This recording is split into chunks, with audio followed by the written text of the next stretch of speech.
সবার জীবনেই ট্র্যাজেডি আছে। প্রতিটি সফল মানুষের আলোকোজ্জ্বল জীবনের পিছনেও অনেকগুলো ব্যর্থতার গল্প লুকিয়ে রয়েছে।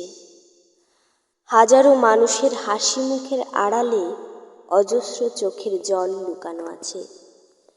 দৌড় প্রতিযোগিতায় যেই মানুষটা সবাইকে পিছনে ফেলে ফার্স্ট হয়, শুধুমাত্র সেই জানে নিজেকে এই প্রতিযোগিতায় যোগ্য করে তুলতে তাকে কতবার হোঁচট খেয়ে মুখ থুবড়ে পড়ে যেতে হয়েছে।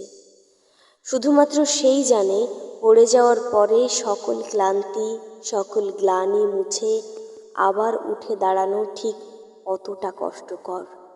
মানুষ তখনই সফলতার স্বর্ণ শিখরে পৌঁছাতে পারে যখন সে বারবার ব্যর্থ হওয়ার পরেও এক বুক সাহস আর অদম্য ইচ্ছে শক্তি নিয়ে আবার ঘুরে দাঁড়ানোর মতো ধৈর্য রাখে। নিরলস প্রচেষ্টা এবং অধ্যবসায় প্রতিটি সফল মানুষের সফলতার পিছনের মূল মন্ত্র।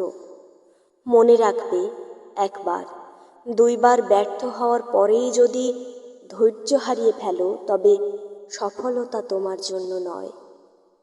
ব্যর্থতা মানব জীবনের একটা অবিচ্ছেদ্য অংশ মাত্র, কিন্তু সেটাই জীবনের শেষ কথা নয়।